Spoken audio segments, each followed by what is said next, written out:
that looks at both the financial and operational sides of success. Please welcome our hosts, Dan Paulson and Richard Veltre. Dan is the CEO of Envision Development International, and he works with leaders to increase sales and profits through great cultures with solid operations. Rich is CEO of the Veltre Group and a financial strategist working with companies to manage their money more effectively. Now on to the podcast. And here we are for the fourth and final part of our interview with Brian Weavel from PerfectCrustPizza.com. You want to be sure to check this out. He's going to talk about what it takes for the little guy to succeed in business. And it's not as much as you think. You can actually do it, and any company should be able to pull this off. So be sure to listen to this next episode, part 4 of our interview with Brian Weavel. Yeah, let's dig into that a little bit further, because as you pointed out, from a town of 3,000, you've done, all these national events. You've connected to I guess, pizza royalty, and you might have to, drop some names because most of us don't know who pizza royalty is. We're not in that industry. Right. But what interested me and why I wanted to get you on the podcast, because I have a number of clients and people I talk to that are like, we can't compete with people who have budgets of hundreds of millions of dollars or whatnot. Yeah, as you point out, and that's why I want to get into a little bit more, because there are so many companies out there that, they look at the 800-pound gorilla in the room and they go, I don't have the budget for that. I can't compete with that. How do you do it? Because I think we've kind of talked about it in different pieces here, but if you could kind of roll it together, how does the little guy compete against the big guy? So I can go back 2 different ways. I can go back to my own restaurant, or I can go to Perfect Crust. I would do both, actually. I'm going to say from my restaurant, for me, it's like I never feared any big, like if a chain pizza came to Winnipeg, I wouldn't have cared. If I have to spend the energy caring about what somebody else is doing, I'm doing something wrong. I have a strong belief system in community. I had a strong, and I was embedded in one of, and I still am. I still do a lot of things in my community, but it's different. It's not. I'm not doing food fundraisers for anybody or anything like that. But it's so for me as a town of 3,000, I never feared anything. I never feared any of the big competitors. I never. I got best pizza in the Rockford area one year. It's because I put myself out there and I was genuine, and I always supported other people. And whether it's a basketball group or whether it's somebody that's sick, we did fundraisers for people. We kept our name out there because we were genuine, not because we were looking for that recognition. It's because we were genuine and looking to help people out. I have an opportunity in life. I had the greatest job in the world as a pizza operator. It gets stressful and it gets crazy, but it's like I went to work every day. I loved doing what I did. Times changed over the years. Family and everything like that. But so now you bring me out to Perfect Crust Pizza Liners, and that's one of the reasons why they hired me, because I fit their philosophy. If you look at like we're going to Vegas for this Pizza Expo. And Tony Giaminotti is a world pizza champion 13 times over. I mean, this guy's the goat of the industry. Mm-hmm. He does this big party at the beginning of the year, beginning of Pizza Expo.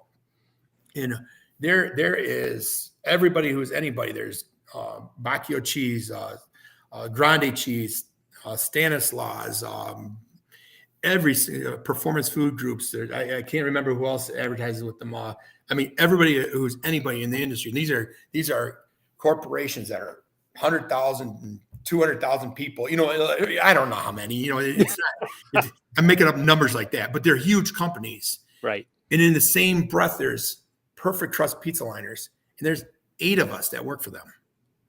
So we're on the same, and you walk into this party and we do a photo shoot, and there's this big backdrop that says Perfect Crust Pizza Liners, Tony Giaminotti's restaurant's name and everything like that. And it's Perfect Crust that's doing it. Everybody wants a picture with Perfect Crust. We walk in a room, it's almost like our company is I call it a mini celebrity. But there's 8 people there. So we're dealing with these big people in this industry, and we're really a small business, when it comes to numbers, so there's no fear there. There's no fear there. Be genuine, support people, connect with people, and don't ever bash anybody. I mean, if you got a competitor that's doing, we never bash anybody. We're always supportive. So Those are all great points. And how long has Perfect Crust Pizza Liners been around? I believe it's like 11 years. Okay, so they're relatively new too. We're pretty new, yeah. They got a great story. I mean, it's an incredible company.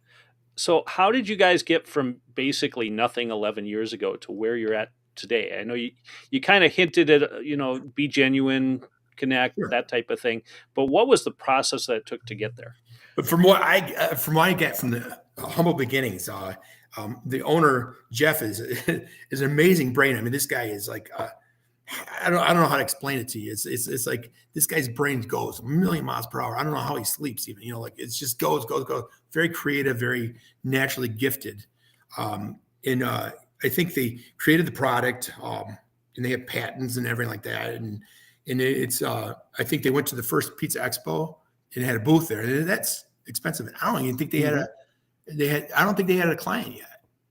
It was taking that risk of believing in a product that you've tested and you love, and putting it out to market without, risking that. I mean, really risking that. That's a risky move. But I'm going to tell you what, over the years, I mean, it's grown and grown a little bit, grown a little bit, grown a little bit, grown a little bit. Eric Bam, which is my boss, comes in and introduces them to social media, and the social media presence prior to Eric was nothing. Maybe it was a little bit. Nick will probably kill me by saying it's nothing, but it wasn't that much of a social media presence. But once Eric came on board, social media went crazy. I mean, I knew about him at Anna's, a little bitty pizza place in Winnebago, Illinois. I knew about them because of Eric Bam. He would send me information, send me stuff, and he grew that. And then the next thing you know, you bring a guy like me on board who's comes from a different background. Than I'm not a salesperson. I'll never say I'm a great salesperson. I learn every day. They embrace me learning every day. I come from a pizza world that matched their process. I mean, they bring me in as a salesperson from the Midwest, and I utilize my he called me a unicorn. I don't know what that means, but he called me a unicorn because I'm different. I'm that little guy who speaks. I'm the little guy that speaks my mind. I'm the little guy, pizza operator that, I appeared in 20 different national pizza magazines, different articles and stuff like that. I was genuine. I kept myself focused. I always was out there supporting people, and they liked that. And they brought me in, and that's what I'm doing. I'm connecting like crazy. It's like in this area, I'm thought of it as a pizza expert. Like tomorrow, I have a radio interview with 96.7 The Eagle in Rockford, talking about pizza for a couple hours. And it's funny because I put in that post and like, let's anybody willing to bring us some pizza at 9 o'clock in the morning, and I already have somebody that said we're bringing pizza. So so yeah, it's I think it's the humble beginnings was a thought process of a great product, bringing in the right people like Eric, and then we've added like two more. Lane and Ben is a salesperson that's been there since the beginning, and Greg Good is our national salesperson, and that does the national. I mean, we have Little Caesars that we do liners for. So I mean, so now we got this team that's just incredible. We all have our strengths and weaknesses. My strength is my genuine go up and get them, so these guys are salespeople in their past, and so we all have our strengths and weaknesses, and I love the mix. It's a great atmosphere. It's a great company. I love my job every single day of my life.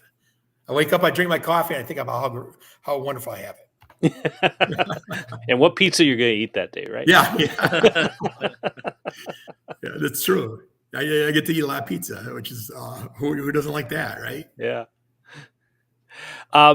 So let's talk about what's coming up, because you mentioned Pizza Expo. Most people probably didn't even know there was such a critter, and I'm sure the pizza lovers out there would love to learn more about what is the Pizza Expo and what do you do at a Pizza Expo. So Pizza Expo, which is the first time I came into Pizza Expo, I was a judge, so I didn't really get to sample, but I walked because as a judge, you're kind of behind the curtains type thing because there's big money in that. I mean, like I think the top prize is like a $10,000 prize plus most places that win the best pizza in the world. I mean, their sales go through the roof. I mean, can you imagine putting that on your resume as a pizza operator? We were voted number 1 at the Pizza Expo.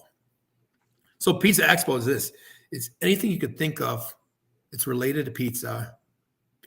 Anything, it's there. I mean, you walk in there. It's at the Las Vegas Convention Center. It is filled. The first day I walked in there, I remember going, "Oh my gosh, what the heck? Oh my gosh!" I just sat there. It's like, and I mean, it's everything from products to pizza to crust to sausage to pens to liners. It's well, you knew I was going to get that in, right? Oh, you got to get that in.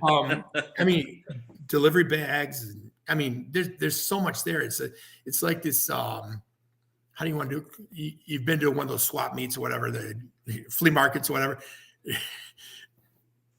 Times that by 50 to 100 times more. I mean, it's just huge. It's like I don't know how many football fields full of pizza products. And there's demonstrations, there's lectures, there's competitions. I was lucky last year they chose me to be a judge of the dough tossing competition, and that was cool. That was really cool. So there's competitions at night and parties all night long. And it's crazy. It's this wow moment that you have to, if you're a pizza operator, you have to go to Pizza Expo. If you've never done it, go at least once because it's an incredible experience. It sounds pretty wild. And I can only imagine what a Pizza Expo in Vegas could turn into. We do a booth there that's I mean, it is just packed. It's wall to wall people. I don't know how many people come through there. This year will be the 40th year. Pizza Today magazine puts it on through their Pizza Expo. That's crazy. So as we're wrapping up here, why don't you tell us how do people get a hold of you? You know what? You don't be afraid to call me or anything. I'll give you anything you want. Let's stick with the email. Okay, we'll leave the phone numbers to they can reach out to you first. Yeah. So, I'm on all the social media. I'm on Facebook, Brian Weavel, of course. Twitter, Brian Weavel. Instagram, LinkedIn. And my phone number appears on there somewhere. So go ahead and call me. I don't care. One of the easiest ways to get a hold of me is Brian@perfectcrust.com. Okay. And to visit the site for the company you work at, that's also perfectcrust.com. Right. Yep. And then we also have a company called incrediblebags.com. So we sell pizza delivery bags too. So wonderful. Rich, how do they get a hold of you? Email rveltry@veltrygroup.com. And you can get a hold of me at danpaulsonletsgo.com to catch not only Brian's interview if you miss any of it, but also all the other interviews and other podcasts we've done. Please go to booksandbiz.com. That is BOOKS, the letter N, BIZ.com.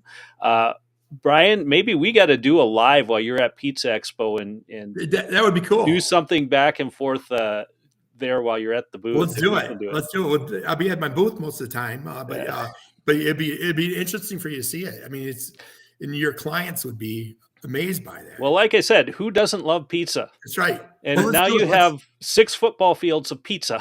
Yeah. And you know what? You get to eat all day long. I mean, that is wonderful. Free products all day long. And this is an opportunity for these pizza operators. It is an opportunity for them to everything at one place where, especially like Richard, you're talking about opening up a pizza place. If you wanted to, you go out there and you find information on every single thing, everything in a pizza place at one spot. Yeah. And you'll eat a lot. And I'll tell you a funny story about it because when I judged the first time, my family came out with me. So my family treated it like a vacation. We stayed in a hotel. I judged pizzas for 4 straight days. And on average, I ate 36 pizzas a day. Oh. I mean, when you're judging, you don't eat a whole piece. Right. So my kids, when I get back at like 2:00 in the afternoon, I can feel it, man. I'm like, oh, I'm lethargic, carb overload. And then my kids are like, Dad, let's go check out this. Let's go check out this. I'm like, oh no, I gotta take it easy for a couple hours here. It's such an amazing event. You have to experience it. And Dan, let's do a live thing. We will have to work that out. We can coordinate that. Absolutely. But Brian, thank you again for your time here. This Thank has you, been a Richard. blast. Thanks, Brian. As we say, who doesn't love pizza? This has That's right. been a fun conversation. We'll have to get you back on again. That'd be awesome. Talk about business a little bit further and give people some gold nuggets of learning that you've accomplished over the years. But there you go. Thanks again, and to everyone else, we will see you next time. Take care. Right, thank you. All right, take